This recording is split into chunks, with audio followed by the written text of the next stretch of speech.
안녕하세요. 공부하는 엄마 아빠 공빠TV입니다. 오늘은 저희 공빠의 행복계약서 시리즈 세 번째 사전 증여는 언제 어떻게 해야 하나 하는 주제로 말씀드리겠습니다.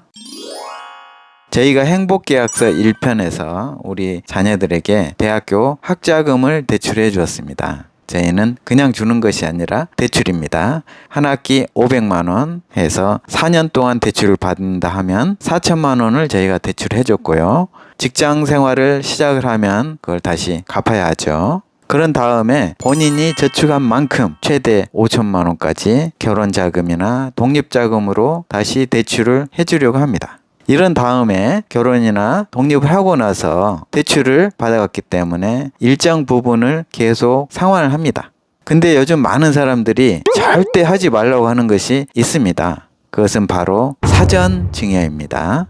담임쌤도 사전증여를 반대를 하고 계셨고요. 담임쌤이 반대하는 이유는 노후자금이 없는 상태에서 전부 자녀에게 올인하는 것을 반대하는 것입니다. 대학도 보내줘, 결혼도 시켜, 그 다음 사업자금도 대줘, 생활비도 대줘. 그러다 주다 죽기 전에 또 다 준다고 하니까 이걸 반대하는 거고요. 잘못해서 자녀들이 사업 실패한다든지 투자 실패했을 경우에는 온 가족이 벼락거지가 될 수가 있죠.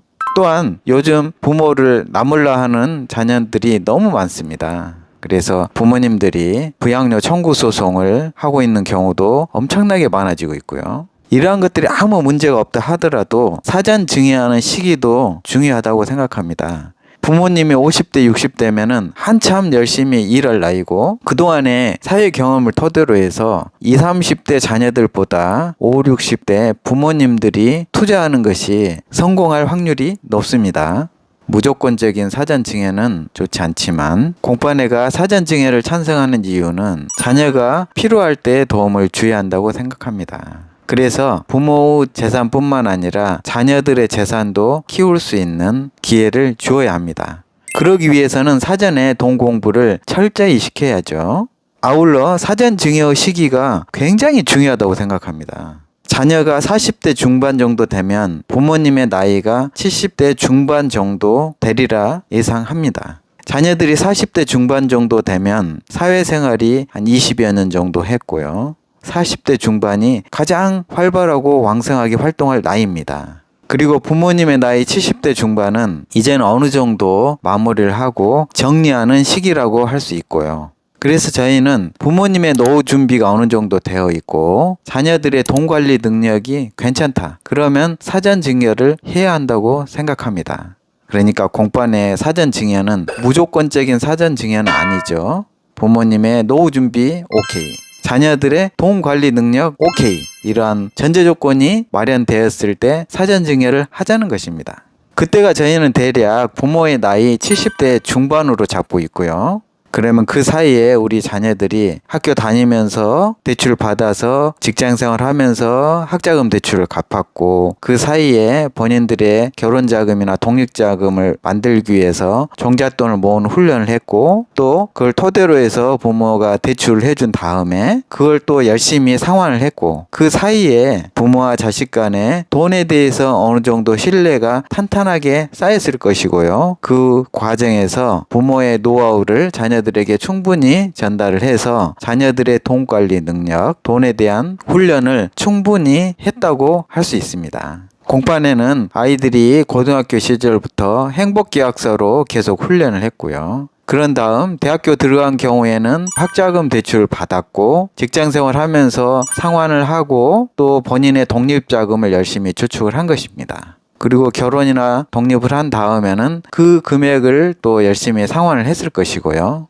부모와 자식 간의 돈에 대해서 신뢰가 형성이 되어 있고 상환 금액 즉 학자금 4천만 원, 결혼자금 5천만 원 합쳐서 9천만 원이 부모님의 통장에 입금이 되어 있는 상태입니다. 이걸 토대로 해서 부모 나이 70대 중반 정도 되면은 이 금액에 합쳐서 부모님의 재산을 정산하고 일정 부분을 자녀에게 사전 증여하자는 것입니다. 저희 행복계약서에는 이렇게 명시가 되어 있습니다. 조건부 증여, 유산 사전 증여라고 하고요. 제1항 2045년 10월 8일 부모의 재산을 정산하여 재산 중 일부를 자녀들에게 조건부 사전 증여한다. 목적은 부모 사후 유산 분배로 인한 가족 간의 분란을 미리 없애고 자녀들의 경제적 안정을 미리 돕기 위해서 생전의 일부를 사전 증여한다. 제3항 자격은 학자금과 결혼자금을 성실하게 갚은 자녀이고, 두 번째 가족 구성원으로서 각자의 책임과 의무를 다한 자녀다. 그 책임과 의무는 무엇인가? 첫 번째는 1년에 부모 생일 2번과 12월 초에 1번 해서 총 3회 가족 모임에 참석을 한다. 두 번째, 매년 부모가 지정한 추천 도서 중에서 6권 이상 읽고 독후감을 제출한다. 2달에 1권 정도는 읽자는 거죠. 그 이외의 사항은 사회통념상 용인되는 상식적 수준으로 한다. 이렇게 되어 있고요. 저희가 생각하는 사전 증여의 규모는 부모의 노후 자금을 확보하고 난 나머지를 나눠주려고 합니다. 부모 노후 자금은 부모의 살 집과 부모의 생활비를 말하죠. 그런데 저희는 조건부 증여이지만 대출 형식으로 할 것입니다. 그래서 거기에 맞춰서 계약서도 정확하게 쓸 거고요. 이자도 정확하게 받을 겁니다. 일정 부분은 증여세를 내고 증여를 할 수도 있지만 대출 형식으로 해서 줘야 할 부분들은 거기에 맞춰서 계약서 쓰고 이자 형식으로 다 받을 예정입니다. 증여 조건은 증여받은 이후에도 가족 구성원으로서 책임과 의무를 다해야 합니다. 증여받고 나서는 이제 끝났다 그리고 모른 척하면 안 되고요. 증여액의 0.1에서 0.3% 정도를 매달 부모가 지정한 계좌에 입금한다. 저희가 노후에 자녀들에게 용돈을 받는 것이 아닙니다. 저희가 증여한 부분의 일정 부분을 이자 양식으로 받겠다는 것입니다. 0.1%면 1억을 주었을 경우에 한 달 10만 원 정도 됩니다.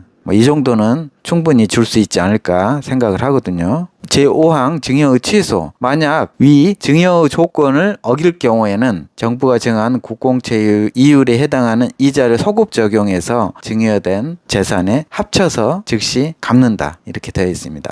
즉 사전 증여를 받고 먹튀를 한 경우에는 이걸 예방하려고 하는 거죠. 판사 앞에서 만나야죠. 그런데 계약서가 있기 때문에 대법원 판례에 의하면 100% 부모가 이기게 되어 있습니다. 조건부 증여 계약이기 때문에 그 조건을 이행하지 않은 경우에는 증여 계약이 해제가 됩니다. 그러면 주었던 돈을 다시 돌려받을 수 있죠. 이것은 사전에 불효자를 차단하는 것입니다.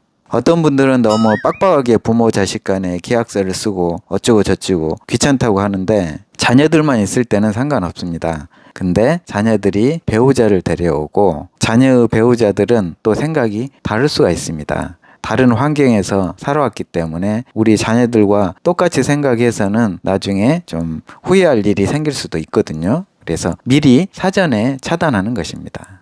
이렇게 공판의 행복계약서는 좋은 기능이 있는데 저희 생각에는 효자 만들기 프로젝트라고 생각을 하고 있고요. 반듯한 사회인 만들기 프로젝트, 그리고 투자 마인드 기르기 프로젝트라고 생각합니다. 결론적으로 행복계약서를 토대로 자녀들을 훈련을 시키고 자녀들과 신뢰를 형성을 하는 것입니다. 부모 나이 70대 중반쯤, 이때는 자녀들이 40대 중반이 될 것입니다. 미리 이때 부모의 노후 자금을 일정 부분 남겨놓고 나머지를 미리 사전 증여를 하는 것입니다. 자녀들이 돈이 진짜로 필요한 시기는 40대 중반쯤입니다. 우리가 죽고 나서 주려고 하면 자녀들이 70대가 넘어갑니다. 이것은 효자 만들기 프로젝트입니다. 시청자 여러분, 공판의 행복계약서에 대해서 한번 꼼꼼히 생각을 해보시고 여러분들의 많은 의견을 댓글로 남겨주시기 바랍니다.